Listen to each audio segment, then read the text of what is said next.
صباح الفل عليكم لو كنتوا بالنهار، ومساء الفل عليكم لو كنتوا بالليل.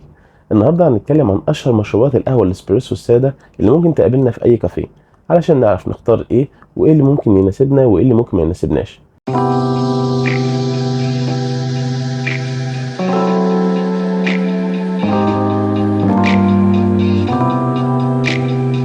اول قهوه اسبريسو هنتكلم عنها وهي قهوه الريستريتو. قهوه الريستريتو بتكون قهوه مركزه، حجمها حوالي 15 مللي، وبنستخدم معاها 15 جرام بن.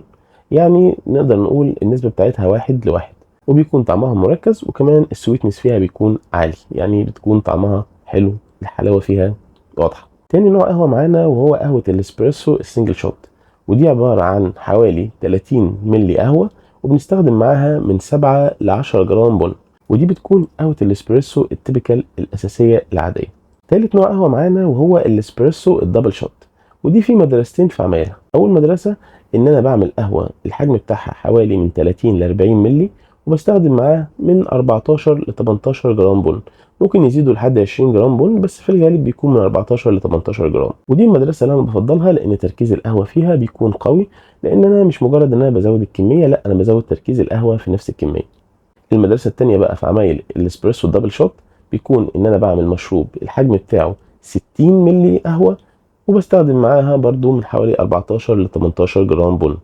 وفي الحالة دي القهوة مش بتكون مركزة بزيادة، لكن بيكون حجمها أكبر، كأني حطيت 2 سنجل شوت على بعض. رابع قهوة معانا هي قهوة الأمريكانو أو الإسبريسو أمريكانو، وهي قهوة بسيطة جدا، عبارة عن مية سخنة وبزود عليها الإسبريسو، سواء سنجل شوت أو دبل شوت حسب ما أحب. وكده معانا خامس نوع قهوة وهو قهوة اللونجو. اللونجو هي قهوة فيها برضو مدرستين زي الدبل شوت اسبريسو في عمايلها.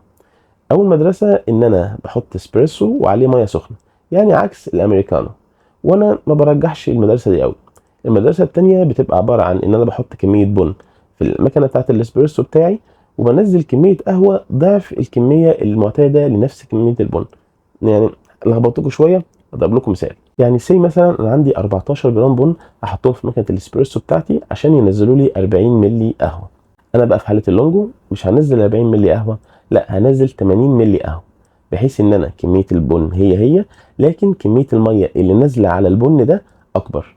ودي في بعض الكافيهات بيعملوها، وفي ناس بتحب طعمها لانها بيكون هدفها ان تخلي طعم القهوه قوي شويه ومر شويه، ففي ناس بتفضلها. ودي بتبقى مناسبه جدا للناس اللي بتحب القهوه التركي وحابه تبدا في القهوه الاسبريسو، هتلاقي نفس المراره متشابهه بين الاثنين. وبكده يبقى خلصنا اشهر مشروبات الاسبريسو الساده، وان شاء الله الفيديو الجاي هنتكلم عن اشهر انواع مشروبات الاسبريسو اللي بتتعمل بالحليب. يا رب الفيديو يكون مفيد ليكم، ومع السلامه.